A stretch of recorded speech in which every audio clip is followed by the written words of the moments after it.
My name is Lily Sullivan, and I'm 32 years old. For 15 years, my wealthy parents treated me like their personal servant while my younger sister Sarah lived like royalty. Every holiday, every family gathering, I was in the kitchen while she entertained guests. But last Christmas Eve, when my mother demanded I cook for 25 of Sarah's VIP friends with just 24 hours' notice, something inside me finally snapped. What happened next didn't just change our family dynamic. It exposed a secret that left everyone, including a Fortune 500 CEO, completely speechless. Before I tell you how I went from being the family maid to having my parents beg for my forgiveness, please take a moment to like and subscribe, but only if you genuinely enjoy stories about justice being served. I'd love to know where you're watching from and what time it is there. Drop a comment below. I read every single one. Now let me take you back to that December evening when everything changed. I was in my Manhattan apartment, carefully folding clothes into my suitcase, when my phone rang. The caller ID showed Mom, and I already knew this wouldn't be a pleasant conversation. In our Connecticut family home, Christmas decorations sparkled on every surface. I knew because I'd been the one hanging them every year since I was 17. Lily, cancel whatever silly plans you have for tomorrow, my mother Margaret said without even a hello. Her voice had that familiar commanding tone that brooked no argument. I continued folding my business blazer. What's happening tomorrow? Sarah's hosting her networking group for Christmas Eve dinner. Very important people, Lily. 25 guests, including executives from Pinnacle Corporation. She paused, and I could practically hear her smirk through the phone. You'll need to arrive by noon to start cooking. 7 main courses, 10 sides. The menu's already planned. My fingers tightened on my phone. Sarah's networking group. Of course. My younger sister worked in PR and never missed an opportunity to remind everyone how connected she was. Mom, your sister's making important connections that benefit this family. You should be grateful to help. Her words cut like they always did. It's not like you have anything else going on. I glanced at my laptop, where an email from Victoria Chen, CEO of Pinnacle Hospitality, glowed on the screen. If only my mother knew. Use the good china, she continued. These aren't your usual crowd, Lily. These are people who matter. People who matter. Unlike me, apparently. I'll text you the menu, she said. Don't embarrass us. The line went dead. I looked down at my plane ticket to Florida, departure time 8 p.m. tomorrow. My hand wasn't even shaking anymore. After 15 years of this, I'd finally learned the difference between their emergency and my priority. I sat on my bed, memories flooding back like a bitter tide. 15 years of being invisible, except when they needed something. Every Thanksgiving since I was 17, Lily will handle the cooking while Sarah entertains our guests. Every Christmas. Lily's between jobs again, but at least she's useful in the kitchen. Every family gathering where Sarah was introduced as our successful daughter in public relations, while I was simply, Lily's here too, she's helping out. The last family party had been the worst. Sarah's engagement celebration, 200 guests at the country club. I'd spent 14 hours preparing appetizers while Sarah held court in a $3,000 dress our parents bought her. When one of the guests asked what I did for work, my mother had actually laughed. Lily doesn't have Sarah's social skills, but she cooks well. I stood up and walked to my closet, pulling out my second suitcase.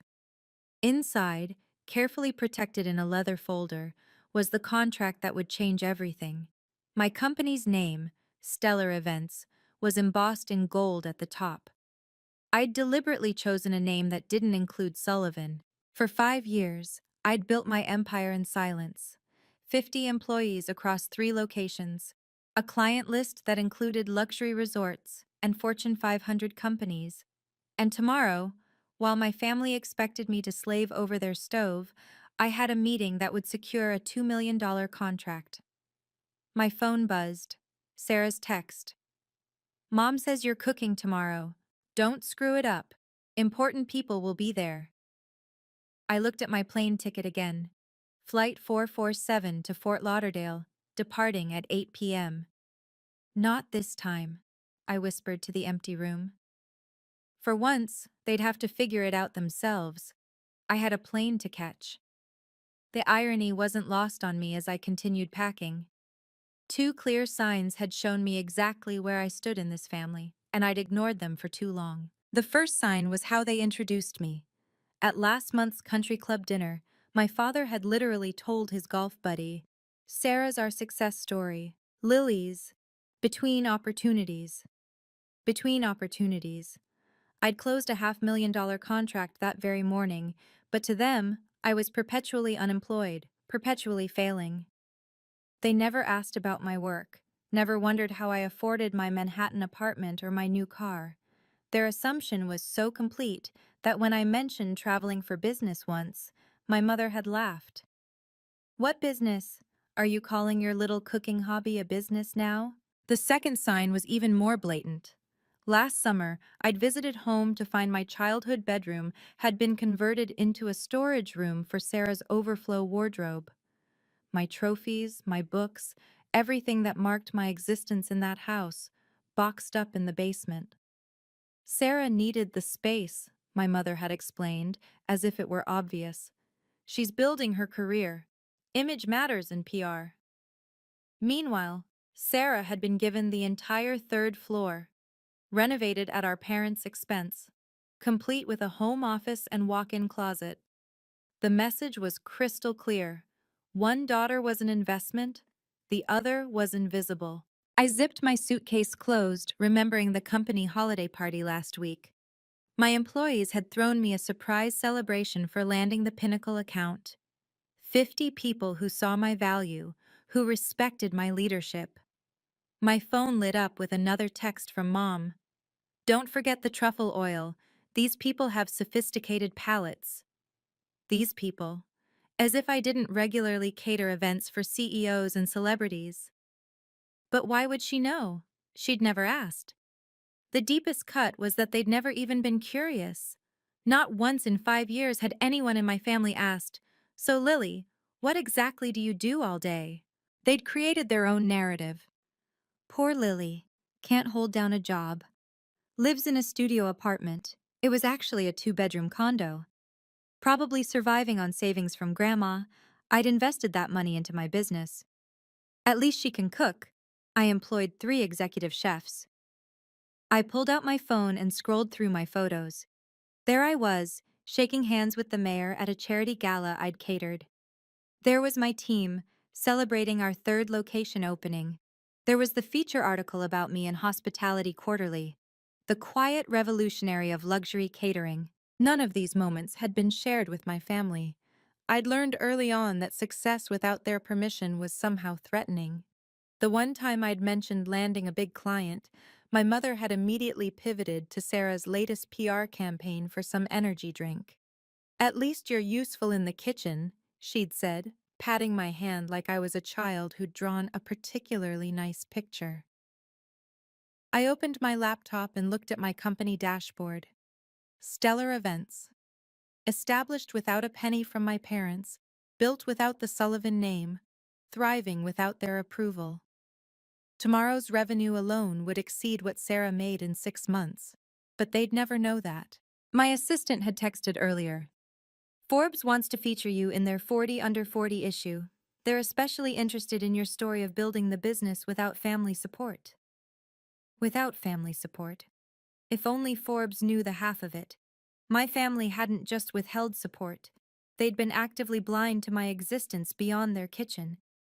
If you've ever felt invisible in your own family, or been treated like your success doesn't matter, you'll understand why I did what I did next. Drop a comment below. Have you ever had to hide your achievements from toxic family members? I read every comment, and it means the world to know I'm not alone in this. And if you're finding value in this story, please consider subscribing. We're building a community of people who refuse to let others dim their light. Now let me tell you about the text message that changed everything. My phone buzzed with a calendar reminder, and reality hit me like cold water. If I stayed silent and played the servant tomorrow, I'd lose everything I'd worked for. The Pinnacle hospitality contract wasn't just another deal, it was the deal.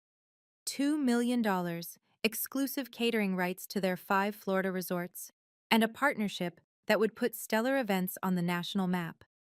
The meeting was December 26th at 9 a.m., non-negotiable. Victoria Chen, Pinnacle's CEO, had been crystal clear. I'm flying back to Singapore on the 27th, Lily. If we don't finalize this in person, the board will go with our second choice. Our second choice. My competitor, who'd been circling this contract like a vulture. But it wasn't just about the money. 50 employees were counting on me. Maria, my head chef, had just put an offer on her first house based on the expansion this contract would bring. James, my operations manager, was planning to bring his kids to better schools. This wasn't just my dream anymore, it was theirs too. I pulled up my bank statements. Yes, I was successful, but this contract would change everything. It was the difference between being a regional success and becoming a national player, the kind of opportunity that comes once in a career. My phone rang.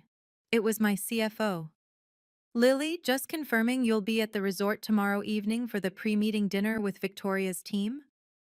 I'll be there, I said, looking at my packed bags. Good. Victoria specifically mentioned she's excited to meet the CEO who built such an impressive company without any family money or connections. She said it's rare to find that kind of authentic success. Without family money or connections. If she only knew how true that was. My phone pinged with an email from my mother. The subject line, urgent, Christmas Eve menu. My stomach turned as I opened it.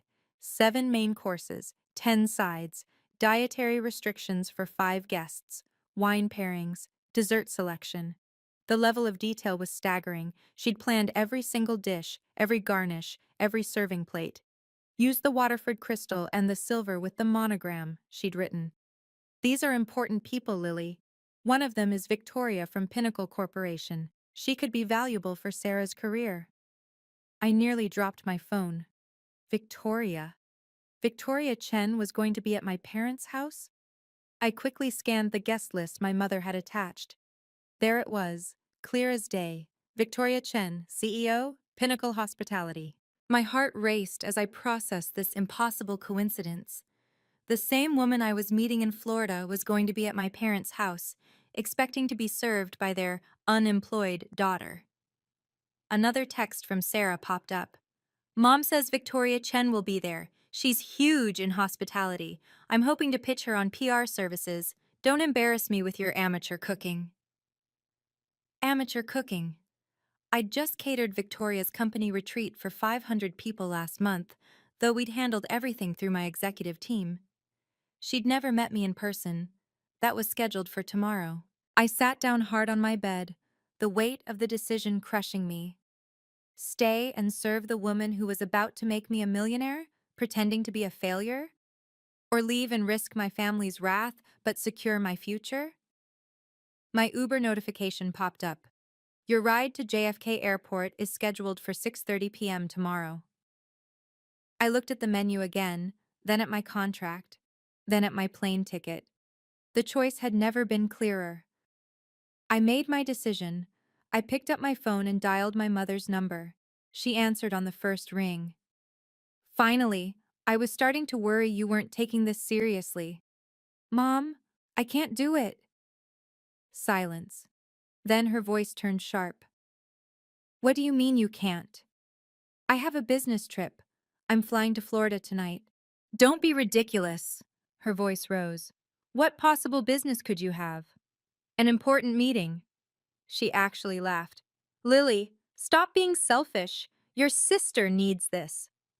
Sarah has a full catering team she could hire. With what money? Do you know how expensive that is? I bit my tongue.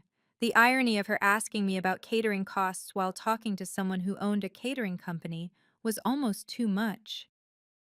Family comes first, she snapped.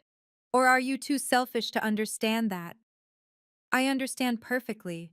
Family comes first when you need something from me. How dare you? When's the last time you asked about my life, Mom? We know about your life. You're between jobs, living in that tiny apartment. I'm a CEO. Another laugh, this one cruel. A CEO of what? Your imaginary company? It's not imaginary. I have 50 employees. Lily, enough with the fantasies.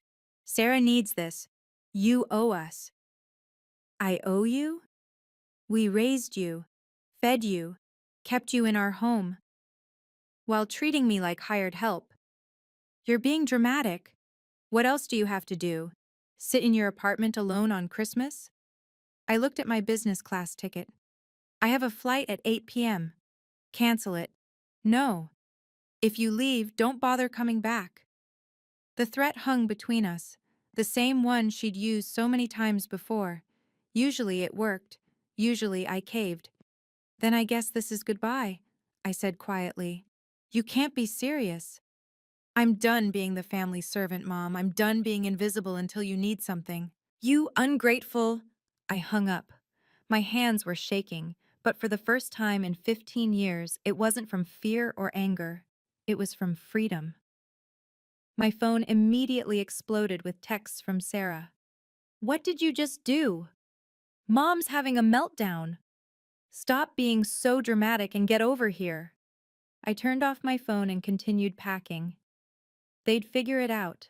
They always did when they had to. I turned my phone back on to set one thing straight. It rang immediately. Sarah. What is wrong with you? She screeched. Mom's calling all the relatives saying you've lost your mind. I have a business meeting. On Christmas Eve? Stop lying.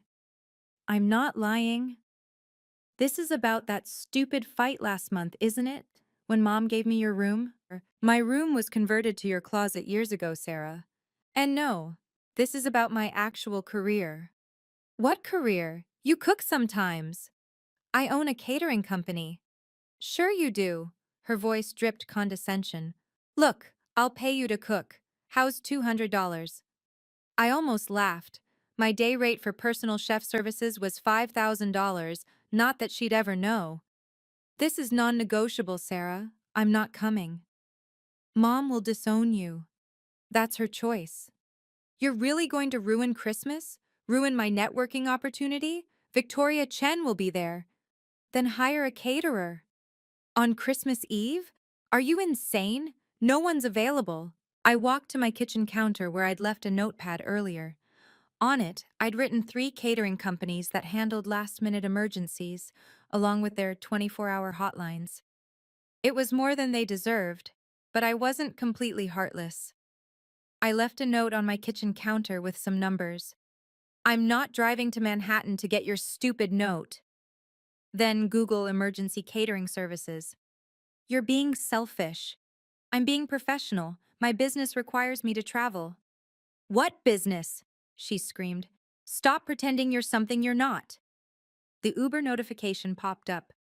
Your driver will arrive in 2 hours. I have to go, Sarah.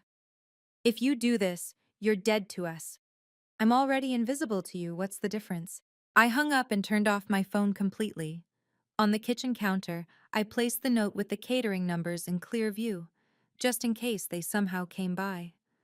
Next to it, I left a copy of my business card, the one that read, Lily Sullivan, CEO, Stellar Events.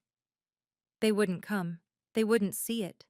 But at least I'd know I tried to help, even as I chose myself for the first time. The plane lifted off from JFK at exactly 8:07 p.m., and I finally exhaled. Below me, Connecticut disappeared into a blur of lights. Somewhere down there, my mother was probably frantically calling every relative, painting me as the ungrateful daughter who abandoned family on Christmas. I pulled out my laptop and opened the Pinnacle contract one more time. There it was, Clause 15.3. CEO presence required for all strategic planning sessions. Victoria had insisted on that clause herself, saying she only worked with founders who were hands-on. My email inbox showed 17 new messages from Victoria's team, all confirming tomorrow's schedule. The pre-meeting dinner at 7 p.m. The formal presentation at 9 a.m. on the 26th. The contract signing immediately after. pending board approval. I clicked on Victoria's latest email. Looking forward to finally meeting you in person, Lily. I've been following Stellar Events' growth for 2 years. Your reputation precedes you. My reputation. If only she knew that the same woman she was about to partner with was supposed to be serving her dinner at my parents' house right now. A text from my assistant came through the plane's Wi-Fi. Forbes wants to know if they can mention your family background in the article. They're interested in the built from scratch without family support angle. I typed back. Tell them the article runs December 27th, correct? Yes, it goes live at midnight on the 26th. Perfect timing. By the time my family realized who I really was, the contract would be signed and the news would be public. I pulled up the draft of the Forbes article they'd sent for approval. The headline read, "From Invisible to Invaluable: How Lily Sullivan Built a Catering Empire Without a Dollar of Family Money." The universe, it seemed, had a sense of humor about timing. The Pinnacle Resort Suite took my breath away. Floor-to-ceiling windows overlooked the Atlantic, and a bottle of champagne waited on ice with a handwritten note. "Welcome, Ms. Sullivan. Looking forward to our partnership. Victoria Chen." I set down my bags and checked my phone. 47 missed calls from my mother, 18 from Sarah, even 3 from my usually silent father. I deleted the voicemails without listening. Instead, I opened my email to find something that made me smile. My PR manager had sent the final proof of the Forbes article with a note. "They've moved you to the cover story. It'll be on every newsstand December 27th. The cover. My photo. Professional, confident, nothing like the invisible daughter my family knew, would be on Forbes's cover. The article detailed everything. How I'd started with $5,000 saved from waiting tables, how I'd built the company without investors, how I'd specifically chosen to succeed without trading on my family's connections. Another email caught my eye from Victoria herself. "Lily, I'll be arriving late to tomorrow's dinner, coming straight from a social obligation in Connecticut. Hope that's all right." Connecticut. She was at my parents' house right now, probably wondering where the promised elaborate dinner was. My assistant texted again. "The Forbes reporter wants to know if you'll mention your family's reaction to your success." I thought about it. "Tell them my family will find out when everyone else does, when the magazine hits stands." That's cold, boss. I love it. I walked to the window, watching the waves crash against the shore. In 12 hours, I'd signed the biggest deal of my career. In 36 hours, my face would be on every Forbes magazine in the country. Sometimes the best revenge isn't revenge at all. It's success they never saw coming. While I slept peacefully in my Florida suite, chaos reigned in Connecticut. According to the texts I read the next morning, the disaster had unfolded exactly as expected. By 6 p.m. on Christmas Eve, my mother had realized I wasn't coming. The kitchen remained pristine and empty, the refrigerator stocked with only basic ingredients, and 25 hungry guests were arriving in an hour. Sarah's panicked texts told the story. "Mom's losing it. She's calling every restaurant in a 50-mile radius. Everything's closed. How could you do this to us?" My father had finally texted at 6:45 p.m.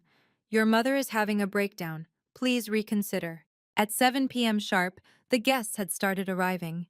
Investment bankers, PR executives, and most importantly, Victoria Chen, CEO of Pinnacle Hospitality. They came expecting an elaborate home-cooked Christmas Eve dinner, the kind my mother had bragged about for weeks. Sarah's text at 7:23 p.m. "We're ordering pizza. Pizza, Lily. Do you understand what you've done?" At 7:47 p.m. "Mom just told everyone you're unreliable and always have been. She's blaming you for everything." The pizza had arrived at 8:15 p.m. 5 boxes of Papa John's and 3 from Domino's, because one chain couldn't handle the last-minute order. My mother, who'd spent weeks bragging about her daughter's elaborate cooking, had to serve delivery pizza on her Waterford Crystal. Sarah's increasingly frantic texts painted the picture. "Victoria Chen looks disgusted. People are leaving. Mom told everyone you're mentally unstable." She said you've always been the family disappointment. The last text from Sarah sent at 9:33 p.m. Party's over. Everyone left early. Victoria Chen didn't even stay for dessert. Mom says you're dead to her. I put down my phone and ordered room service breakfast. In 3 hours, I'd be having dinner with Victoria Chen. I wondered if she'd mention the disaster at my parents' house. I wondered if she'd recognize my last name. Most of all, I wondered what my mother's face would look like when she learned the truth. The pre-dinner meeting at Pinnacle Resort was scheduled for 7 p.m. I arrived early, wearing my best suit, ready to close the deal of my lifetime. What I didn't expect was Victoria Chen walking in with a story to tell. "Lily," she greeted me warmly, though she looked tired. "I have to apologize for being late. I just flew in from the most bizarre Christmas Eve party in Connecticut." My heart rate stayed steady. I'd practiced for this moment. "Oh? What happened?" "You won't believe this." She sat down, shaking her head. "I was invited to what was supposed to be an elegant dinner party. The hostess, Margaret Sullivan, actually, same last name as you, funny coincidence, had promised this elaborate meal prepared by her daughter." I nodded, saying nothing. We arrived to find absolute chaos. No food prepared, empty kitchen, and the hostess scrambling to order pizza. Pizza! For executives and business owners she'd been trying to impress for months. That must have been awkward. It gets worse. She spent the entire evening bad-mouthing her older daughter, calling her unreliable, mentally unstable, a disappointment to the family. Apparently, this daughter was supposed to cook everything but just disappeared. Victoria pulled out her phone, showing me a photo someone had taken at the party. There was my mother, face flushed with embarrassment, pizza boxes visible on her precious mahogany table. The younger daughter, Sarah, kept trying to salvage things, but it was a disaster. She actually tried to pitch me PR services while serving Papa John's on china plates, worth more than most people's rent. Did you stay long? 20 minutes after the pizza arrived. The hostess was so busy making excuses and blaming the absent daughter that she forgot to actually host. It was... Victoria paused, searching for words. The most unprofessional evening I've ever experienced. The woman actually said her daughter was too stupid to hold a real job, so she usually just cooked for them. My hands remained steady on my portfolio. That's terrible. Isn't it? I can't imagine treating family that way. Victoria opened her menu. "Now, let's discuss something more pleasant, your incredible company." The next part is where everything unravels spectacularly. If you've been waiting for the moment when truth meets consequences, you're about to be very satisfied. But first, what would you have done in my position? Would you have revealed yourself right then to Victoria? Or would you have waited for an even more perfect moment? Let me know in the comments. I love hearing different perspectives. And remember, if this story resonates with you, that subscribe button helps us reach others who need to hear it. Now, for the moment that changed absolutely everything. The next morning, December 26th, I stood in Pinnacle's boardroom, ready to present to Victoria and her team. The contract was on the table, the presentation was flawless, and everything was going perfectly. Until Victoria's assistant walked in with an iPad. "Ms. Chen, you need to see this. There's a photo from that Connecticut party going viral on LinkedIn." Victoria took the iPad, and I watched her face change from curiosity to confusion to complete shock. She looked up at me, then back at the screen, then at me again. "Lily," she said slowly, "this photo from the Sullivan house in Connecticut." She turned the iPad toward me. Someone had posted a family photo from my parents' wall, the one from last Thanksgiving where I stood in the background, barely visible, while Sarah posed front and center with our parents. "Is this you?" I nodded. "Yes." "Sullivan. Margaret Sullivan is your mother?" "Yes." The room went completely silent. Victoria's team exchanged glances. The legal counsel put down his pen. "The woman who called you unreliable, mentally unstable and unemployable. Is your mother? Yes. Victoria stood up, walked to the window, then turned back to face me. You were supposed to cook that dinner, the one that turned into a pizza disaster. I was. But you were here, meeting with us. I chose my business over being treated like a servant. Victoria pulled up something else on her phone. Your mother said you don't have a job, that you're a failure who can only cook. She doesn't know about stellar events. Your own mother doesn't know you're a CEO? She never asked. Victoria sat down heavily. Let me understand this. Your family has no idea that you run one of the most successful catering companies on the East Coast? None. They don't know about your 50 employees, your 3 locations, this $2 million contract we're about to sign? They think I'm unemployed and living in a studio apartment. Victoria's business partner, James, spoke up. I'm sorry, but I need clarification. The woman serving pizza on Waterford Crystal last night has no idea her daughter could have catered that entire event with 5-star quality? She's never asked what I do for a living. She just assumes I'm a failure. Victoria started laughing, not a polite chuckle, but actual, genuine laughter. Oh my God, she spent the entire evening complaining about her disappointment of a daughter, and that daughter is you, the CEO I've been trying to partner with for 2 years. She looked at her team. Gentlemen, I think we're about to sign the most interesting contract of our careers. Victoria pulled out her phone again, this time opening Google. I have to know something, she said, typing my name. The search results loaded instantly. Oh my God. She turned her phone toward her team. Look at this. The first result was my Hospitality Quarterly feature. The second was the announcement of my James Beard Award nomination. The third was a Wall Street Journal piece about women entrepreneurs. Your family doesn't know about any of this? Before I could answer, her assistant rushed in again. Ms. Chen, you'll want to see this. Forbes just announced their 40 under 40 cover story for tomorrow. He projected it onto the boardroom screen. There I was, professional headshot front and center, with the headline, From Invisible to Invaluable, How Lily Sullivan Built a Catering Empire Without a Dollar of Family Money. Victoria read the preview aloud. Sullivan, 32, built stellar events from a $5,000 investment into a multi-million-dollar enterprise, deliberately avoiding any family connections or support. I wanted to prove that success doesn't require a famous last name or family money, Sullivan states. She looked at me. This goes live tomorrow? At midnight tonight. Your family still doesn't know? They will when everyone else does. James whistled low. Your mother is going to see her unemployable daughter on the cover of Forbes. Victoria's assistant was now scrolling through the article preview. It says here you have a 6-month waiting list for events. Is that true? 8 months for peak season, Victoria stood up. I need to make a phone call. She stepped out of the room, and we could see her through the glass, talking animatedly on her phone. She returned 5 minutes later with a strange smile.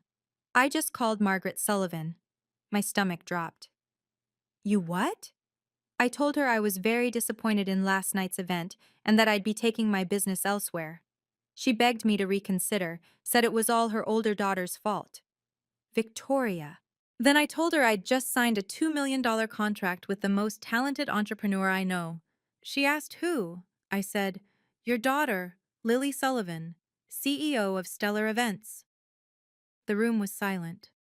The sound she made, Victoria continued, was like all the air had been sucked out of her lungs. Then she hung up on me. My phone, which I'd kept on silent, showed 47 missed calls in the last 3 minutes, all from my mother. Victoria extended her hand across the table. Ms. Sullivan, let's sign this contract. I believe we have a partnership to celebrate. As I signed my name on the $2 million contract, my phone lit up with a text from my father. Your mother just fainted.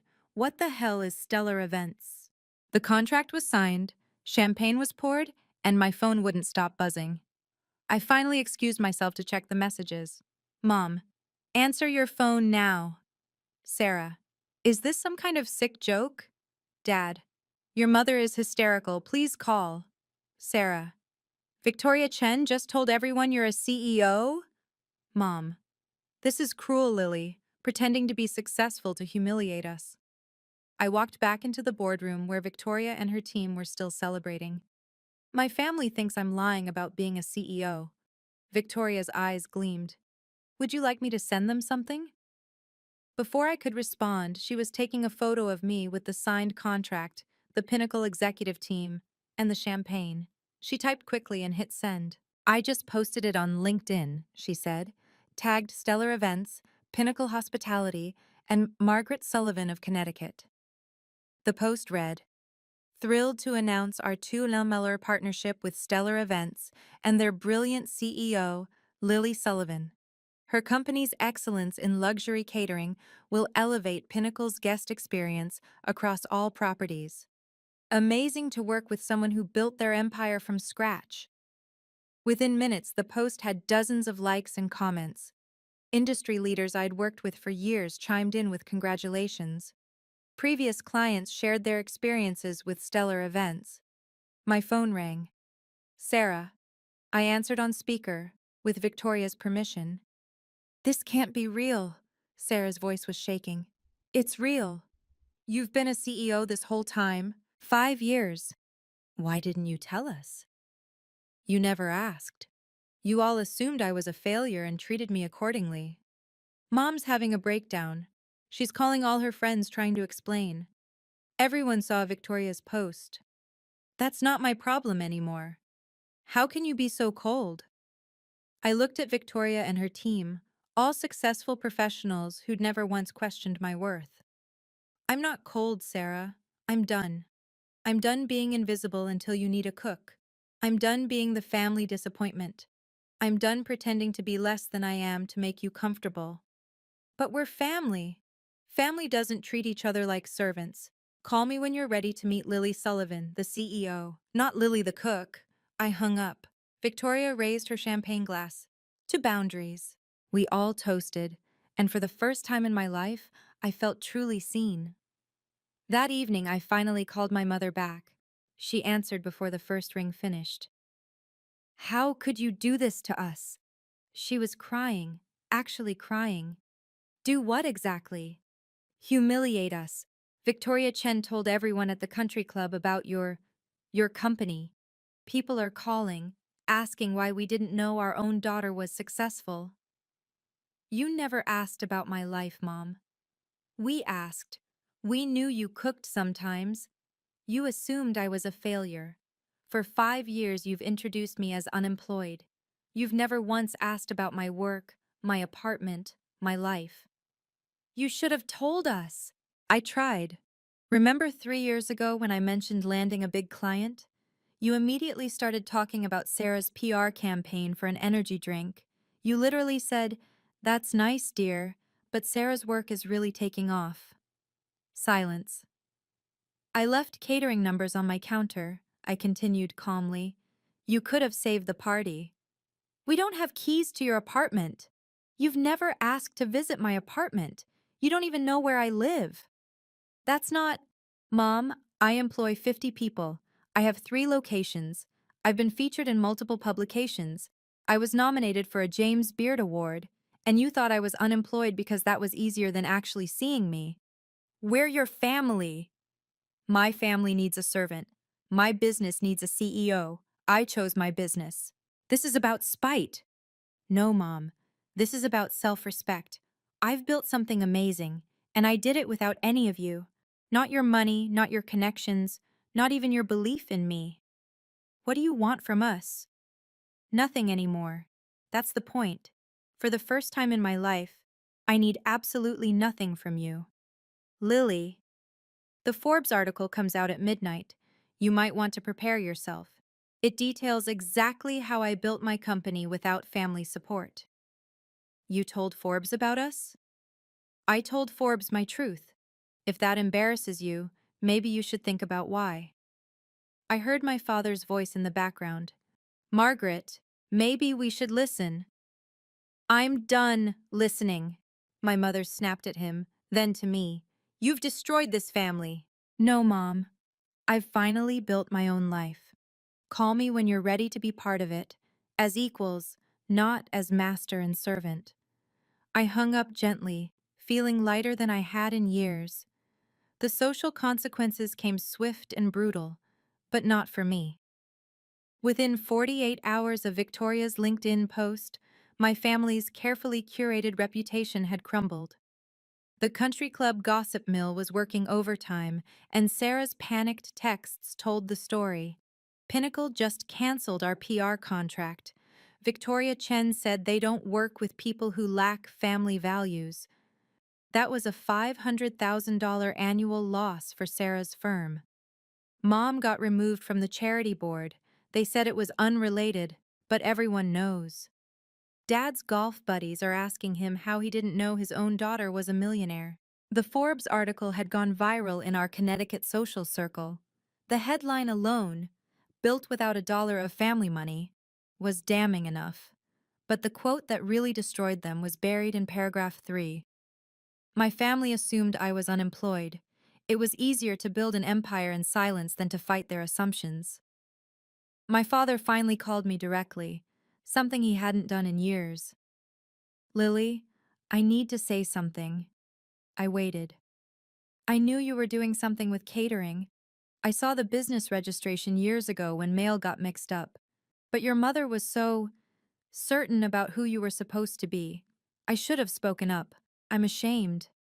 It was the most honest thing he'd said to me in 15 years. Why didn't you? I asked. Because it was easier to let her narrative stand than to fight it. I see now that made me complicit. Your success is remarkable. And we missed it because we weren't looking. Dad, your mother's lost 3 charity positions. Sarah's firm is hemorrhaging clients. Everyone wants to know how we could treat our successful daughter like hired help while praising Sarah for mediocre PR work. I never wanted to hurt anyone. You didn't hurt us, Lily. We hurt ourselves. We created a story where you were the failure and Sarah was the success. And now everyone can see we were blind. He paused. That pizza disaster is already country club legend. Margaret Sullivan, who bragged about her entertaining for years, serving Papa John's on Waterford Crystal while her CEO daughter was signing million-dollar deals. Despite everything, I felt a twinge of sympathy. Dad, don't apologize. We earned this.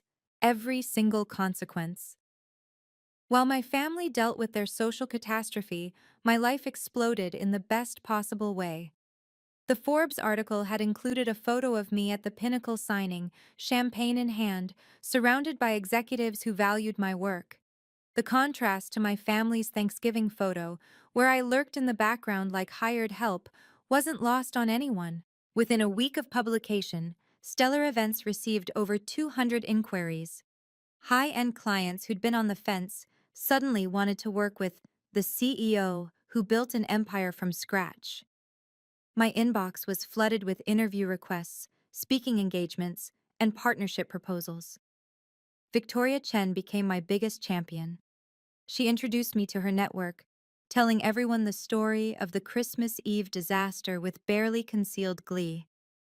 Imagine, she'd say, having a golden goose in your house and treating it like a servant duck.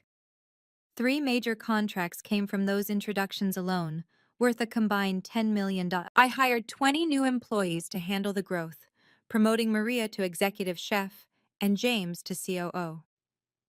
During our expansion meeting, Maria said something that stuck with me. You know what I love most about this company? You built it for people who were overlooked.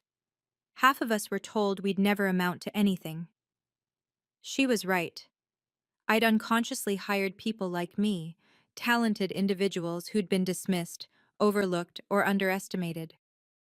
My assistant forwarded me a text from a reporter. Your story is everywhere. Food Network wants to discuss a documentary. Working title, Invisible to Invaluable, The Lily Sullivan Story.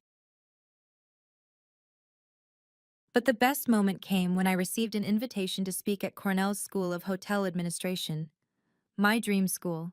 The one my parents had said was too ambitious for me. The topic? Building success without permission, creating your own path in hospitality. As I reviewed my speaking notes, my phone buzzed with a text from my mother. We need to talk, please. I looked at it for a long moment. Then I archived it and went back to planning my future. Success, I'd learned, was the best response to disrespect. But boundaries? Boundaries were the best gift I could give myself. 3 months later, I agreed to meet my family at a neutral location, a quiet restaurant in Manhattan, my territory. They looked different, smaller somehow. My mother had lost her imperious edge, Sarah her smugness, and my father seemed to have aged years. Before anyone speaks, I said, setting down a single sheet of paper, these are my terms. They leaned in to read. 1. Equal respect or no contact. 2. No more servant treatment, ever. 3. Public acknowledgement of my success. 4. Genuine apology, not just words. 5. Therapy. Family and individual, this is non-negotiable, I continued. I'll be your daughter, not your servant. Your sister, not your staff. Those are my terms. My mother's eyes filled with tears. Lily, we've lost everything. My reputation, Sarah's clients. That's not my responsibility, Mom. We know, my father interrupted. We're not here to blame you. We're here to ask for a second chance. Sarah spoke for the first time. I was jealous. You were always better at everything, but Mom made me feel special by making you feel small. I see how sick that was now. It was the most honest she'd been in years. I go to therapy now, she added quietly. The therapist says we created a family system where someone had to be the scapegoat for everyone else to feel successful. You were assigned that role before you could even fight it. My mother reached across the table but didn't touch me. I'm sorry, not just for Christmas Eve, but for 15 years of blindness. I turned you into a servant because I couldn't bear that you might be more successful than the life I'd planned for you. I looked at each of them. I'll consider it, but know this. I'm not coming back to the same family. If we rebuild, it's as equals. They nodded. And Mom? You're paying full price if you ever want Stellar Events to cater anything. For the first time in months, she actually smiled. Fair. 6 months later, I hosted my first family dinner in my actual apartment, the 2-bedroom condo with a view of Central Park that they'd never known existed. My team from Stellar Events catered it because I no longer cooked for family gatherings. That was a boundary I'd never cross again. As my parents and Sarah sat at my dining table, being served by my employees who called me boss, the role reversal wasn't lost on anyone. But this wasn't about revenge. It was about truth. I want to be clear about something, I said, raising my glass of wine. Success doesn't need permission. Self-worth doesn't require validation. And respect? Respect is non-negotiable. My mother nodded.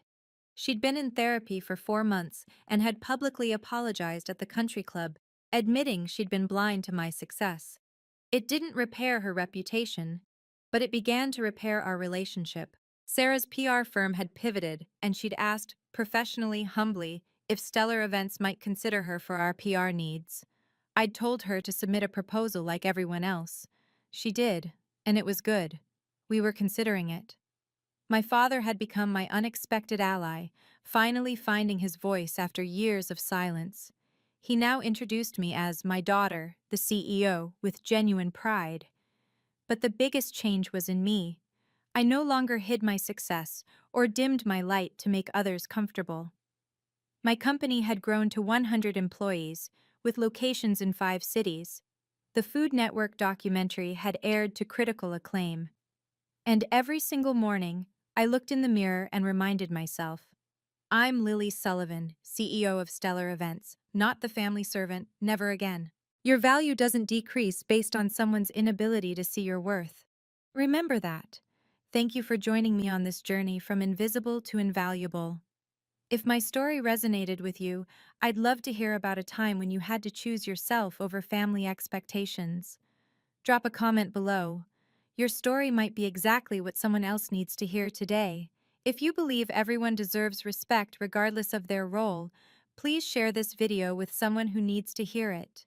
Subscribe for more stories about people who refuse to stay small. Remember, you're not obligated to set yourself on fire to keep others warm. Until next time, this is Lily reminding you to know your worth, and then add tax.